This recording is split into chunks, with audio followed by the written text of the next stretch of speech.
Brothers is out on Amazon Prime, new crime comedy starring Josh Brolin, Peter Dinklage, Brendan Fraser, and Glenn Close.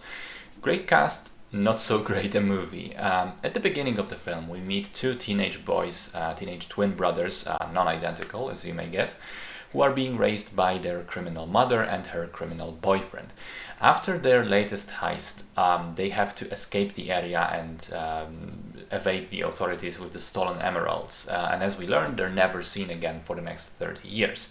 The brothers, now grown up, are played by Brolin and Dinklage, continue the life of crime, dabbling in thievery, heists, and break-ins. One of those heists goes wrong. Dinklage goes to prison.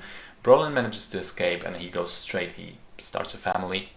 Another 5 years later, Dinklage is out, visits Brolin, convinces him to help on one last job, which is supposed to set them for life. And coincidentally, that job seems to involve emeralds, or is it a coincidence? So the movie is unfortunately garbage. It's the perfect example of a streaming film done with minimal effort and most likely treated just as a paycheck by everyone involved. The comedy is not funny, the action is not exciting, the story predictable, the character arcs weak, the dialogue poorly written. The movie is also kind of just boring and lifeless. And even in its faster moments, it struggles to pretend to be a genuine effort at making something fun. I'll give you some specific examples and describe the three biggest set piece sequences in the film.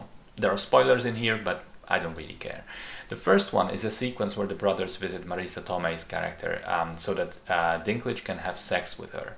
But instead of having sex, they inexplicably just play loud thrash metal music in the bedroom and begin dancing and headbanging to it. Meanwhile, Brolin is downstairs being sexually assaulted by a CGI orangutan, which Marisa Tomei is heavily implied to be in a relationship with. I don't even know where to begin with this one. How insane do you have to be to even come up with this plot point? It's so bizarre. Second set piece, and the biggest action sequence in the film, is a car chase on an empty golf course where 4 golf carts chase after our heroes who are on an excavator bulldozer vehicle. It's been a while since I've seen an action piece with this little excitement, momentum, and tension. Even the music choices in this scene are baffling. It's just bad across the board. Embarrassing, I would describe it. And finally, the climax of the film takes place at an abandoned shopping mall and features the main characters running around chasing each other amidst the closed down shops. Talk about saving money on the movie's budget. It's just not fun. Now I will point out that I think most of the main cast are actually not phoning it in completely, which I found surprising. There are moments where you see both Dinklage and Brolin actually putting in effort into their performances and trying unsuccessfully to breathe some life, to squeeze some life out of the script.